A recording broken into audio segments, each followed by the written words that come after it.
building on a trash-strewn street and call it a mess, but an artist might call it a canvas. A Trenton firm draws 50 artists each year to cover the walls with graffiti. They even have curators to keep the friezes Jersey fresh. It's recyclable public art brought to you by upcycling company TerraCycle. We sent Maddie Orton to check it out. At TerraCycle headquarters in Trenton, there's graffiti on everything. It's not vandalism, it's art. And once a year, artists from all over gather for Jersey Fresh Jam to use the exterior as a large and legal canvas. Tom Zaki is founder and CEO of the upcycling company. TerraCycle tries to bring solutions to garbage where there are no solutions currently. As a consumer, your only choice is to throw it out. So we give special collection forms, and then we have really high-end solutions to turn them into new things. If candy wrappers, bottles, and bags are ephemeral, so's graffiti, often unsanctioned and painted over by the authorities. So for the company and artists alike, the partnership makes sense, and it's symbiotic. Having color, energy, and openness and, just free flow of thought makes everything work better compared to, imagine the gray cubicles, which many people know. Graffiti has always been one of those things where it's going to be done illegally or legally, either way. So, if you push people towards the legal way, you'll have more of that. Just like its waste, TerraCycle's walls are reused, giving artists a chance to make their mark over and over.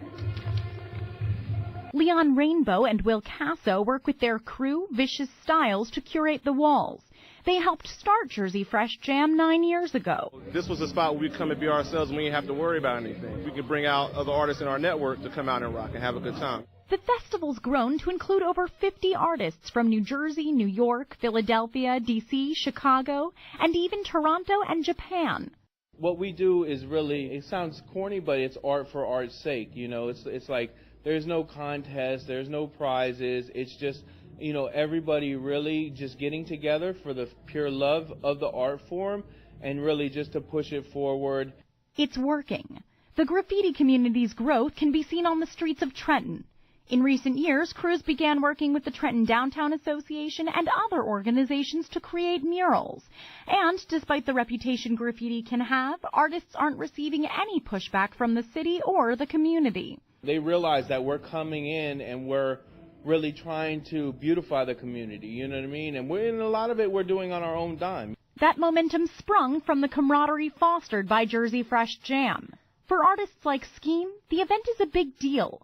Scheme's a graffiti legend in his own right, having started tagging in 1979. He traveled from Harlem to be here. That a lot of kids and people in general turn to graffiti because they're looking for self-expression, but they can't do it in school because the art programs or the funding has been cut. So where do you turn? This is it. This is our art galleries. This is our art class. TerraCycle's eye-catching walls can be seen in their new reality TV series, Human Resources, on the Pivot Network.